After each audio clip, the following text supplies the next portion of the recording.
ഇതെന്നാന്ന് നാരടാ നമ്മള് പുഷ്പാങ്കതനില്ലേ? ആര്? പുഷ്പാങ്കതൻ. സ്വപ്നത്തിൽ കണ്ട സുന്ദരി അവര് ഫ്രണ്ട് ഒന്നിച്ച് നമ്മളെ ഭവാനി അമ്പലത്തില് ഉത്സവം കാണാൻ പോകുന്ന സീനാണ്. അവര് തമ്മിൽ കണ്ടുമുട്ടിയല്ലേ? അതെ. പിന്നെ ആന വരണ്ടു, ആൾക്കാരൊക്കെ പരക്കം പാച്ചിലായി, അങ്ങനെ ഉത്സവം മുടങ്ങി. മതി സുരേഷ, ബാക്കി ഞാൻ ഇവളെ കൊണ്ട് വായിപ്പിച്ചോളാം. ഇവളെ എനിക്ക് വായിച്ച് പറഞ്ഞു തന്നോളൂ. മതി മതി, എങ്ങനെയായാലും നാരായണന് കാര്യം മനസ്സിലായാൽ മതി. ഒന്നുകൂടെ കാണണ്ടേ, ഹൃദയം തുറക്കേണ്ടേ? അതെ. നീ എന്തിനാ എന്നെ നോക്കുന്നു? സ്വപ്നത്തിൽ കണ്ട സദാരാമയെ പുഷ്പാങ്കതൻ വീണ്ടും കാണാൻ വേണ്ടി പറയുന്നതല്ലേ? അവർക്ക് കാണാതിരിക്കാൻ പറ്റുമോ? ഇതെന്തിന് ഇവൻ നിങ്ങളോട് പറയുന്നതാണ്? എന്നോട് പറയണ്ടേ? അവന്തി രാജ്യത്തിലെ രാജാവ് എന്ന നിലയ്ക്ക് എനിക്കും ചില ഉത്തരവാദിത്തങ്ങളൊക്കെ ഇല്ലേ? ഞാനും പോകണ്ടേ ഭവാനി ഉത്സവത്തിന്? പിന്നെ ഇതൊക്കെ എന്താ അറിയാ, വെറുതെ പേടിപ്പിക്കുക മാത്രമേ.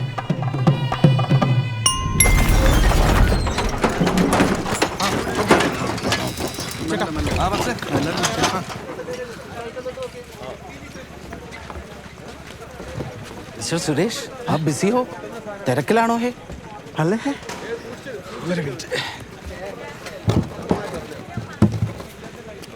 പറഞ്ഞോ ടി വി. ഈ ആന വരൂ. ഒരെണ്ണം കൂടി വെച്ചാലോ? വേണ്ട കുട്ടി, ആനയുടെ കൂടെ ഓടാനില്ലതാ മതി. ആന വരുമോ? ആന വന്നാലും വന്നില്ലെങ്കിലും നാളെ അഭിനയിക്കും.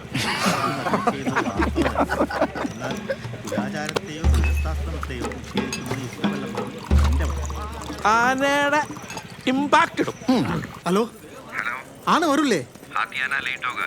यो हाथी लेटा आना लेटा? अरे हाथी और आना दोनों लेट होगा। കിഴക്കേ മണ്ഡപത്തിലേക്ക് നോക്കി കൈകൂപ്പി നിൽക്കുക. ഷാർങ്ങകത്തെ രാജാവായി നാഹർ കിഴക്കേ മണ്ഡപത്തിൽ നിന്നും നടന്നു വരണം. പുഷ്പാങ്കതനായി നമ്മളെ സ്വന്തം സാംസൺ ടിവിയും പേശാലനായി നമ്മളെ ബ്രോക്കർ ഷമീറും സ്വപ്നത്തിൽ കണ്ട സുന്ദരിയെ തിരഞ്ഞ് ആളുകളുടെ ഇടയിലൂടെ നടക്കണം. സ്വപ്നത്തിൽ കണ്ട സുന്ദരി ഇന്ന് വരാതിരിക്കില്ല. സുരേഷ, ആനയുടെ കാര്യം എന്തായി? സാംസങ് കമ്പനിയുടെ ഒരു മൊബൈൽ ഫോൺ ഭഗവതി, എത്ര നേരമായി കാത്തിക്കുന്നു? ആന വരാനുള്ള സമയല്ലേ? ആന കൊടുത്തു. ஆத்தி வரும். ஆத்தியோட என்ட்ரிக்கு டைம் ஆயிடுச்சுனா விசில் மட்டும் போடு. ഓക്കെ. വൈകി വന്ന ജൂര് രാഷ്ട്രീയകളെല്ലാം ആ മണ്ഡപത്തിലേക്ക് കയറി നിൽക്കണേ. ആന വരുമ്പോ നമ്മളെ സുരേഷൻ വിസിലടിക്കും. സാംസണാണ് ആദ്യം ആനെ കാണേണ്ടത്. ആന ഒന്ന് ചിഹ്നം വിളിക്കും. പേടിക്കൊന്നും വേണ്ടാട്ടാ, ആന ഒന്നും ചെയ്യൂല.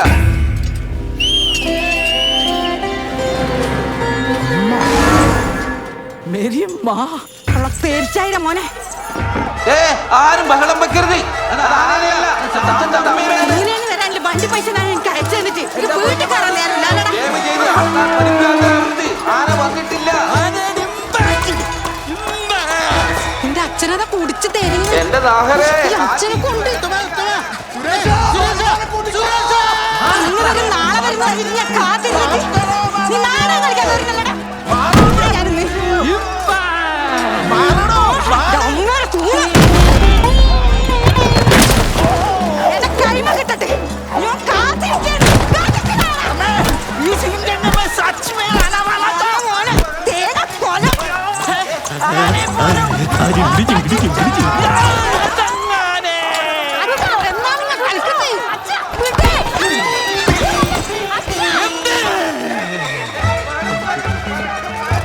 ആന വരണ്ടിരിക്കുവല്ലേ, സൂക്ഷിക്കണ്ടേ?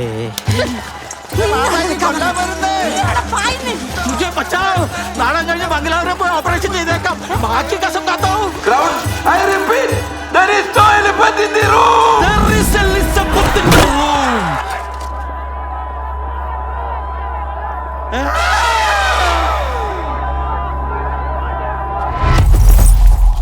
സദാരാമ, സദാരാമ,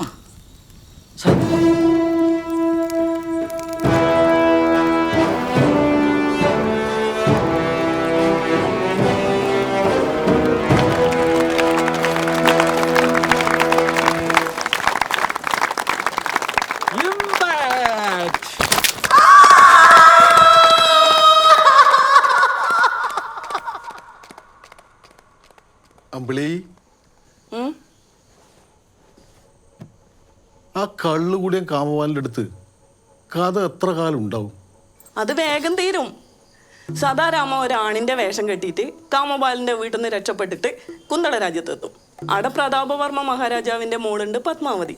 അവരെ കല്യാണം കഴിയുന്ന ദിവസം ഒരു ഗന്ധർവൻ വന്നിട്ട് ഭർത്താക്കന്മാരെ കൊല്ലും.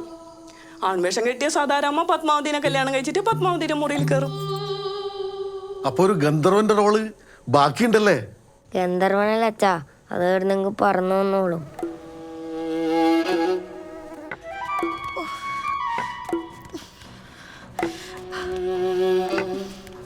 സുരേഷ, നിന്നെ സഹിക്കാം, അതിപ്പോ വേറെ വഴിയില്ലല്ല. പക്ഷെ ആ നാഹര ക്യാരക്ടർ അതെനിക്ക് തീരെ ഇഷ്ടപ്പെടുന്നില്ല.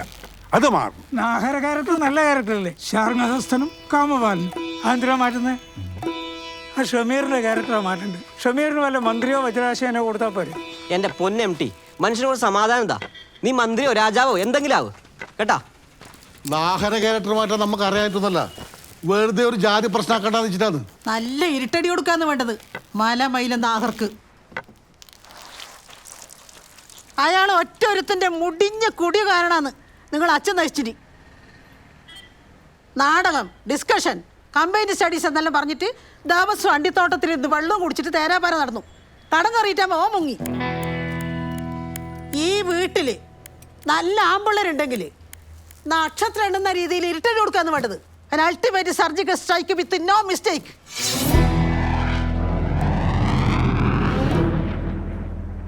പറ്റോ? നിനക്ക് പറ്റോ? എനക്ക് പറ്റും. നിങ്ങൾ ആണുങ്ങല്ലല്ല, എം ടിക്ക് പറ്റുമോ? അതിന് ഞാനീ വീട്ടിലല്ലല്ല. പറ്റുമെങ്കിൽ നിങ്ങൾ വജ്രാശയനല്ല, ഗന്ധർവനാണ് ഗന്ധർവൻ. ആ അതോടെ സുരേഷ. പിന്നെ ഗന്ധർവനല്ലേ മെയിൻ. കുന്തള രാജ്യത്തെ രാജാവിന്റെ മോള് പത്മാവതിയുടെ ഭർത്താക്കന്മാരാ. ആദ്യ രാത്രിയിൽ കിടപ്പറയിൽ ചെന്ന് കൊല്ലുന്ന ഗന്ധർവൻ. വെറുതെ താടിയിട്ട് ഇളക്കിയിട്ട് വികാരഭരിതനായിട്ട് ഡയലോഗ് വിട്ടിട്ടൊന്നും ഒരു കാര്യമില്ല. ആ നാഹര അടി നിർത്താൻ പറ്റുവാ? അത് പറ. I can try. നാഹർ അടി നിർത്തണമെങ്കിൽ നമ്മ അടി തുടങ്ങേണ്ടി വരും. എന്നാ ബാക്കി സീൻ വായിക്കല്ലേ? ഈ പുഷ്പാങ്കതൻ ജനസമ്മതനായ രാജാവാണല്ലോ. സദാരാമയെ കല്യാണം കഴിക്കുന്നതോടുകൂടി അവളുടെ രാജ്യം കൂടി അയാൾക്കാവും. അങ്ങനെ കാഷായ വസ്ത്രധാരികള്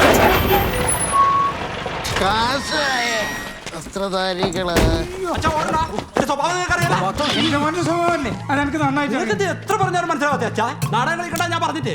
നീ പറഞ്ഞ ഞാൻ കേൾക്കോ? അച്ഛ വെറുതെ നാടകം കളിക്കാൻ നിൽക്കണ്ട. അച്ഛനാവുന്ന ഞാൻ നോക്കില്ല പിടിച്ചു. നീ എന്റെ താടി കത്തിച്ച കളിയായിരിക്കും.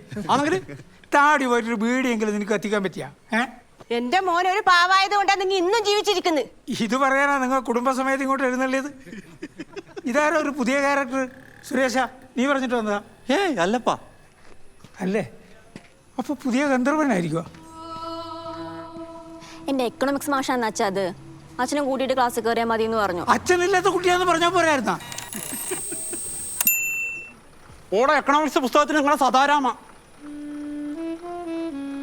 നിങ്ങളോട് പറഞ്ഞ ഓളെ നാടകത്തിൽ തിലോത്തമയാക്കാന്ന്.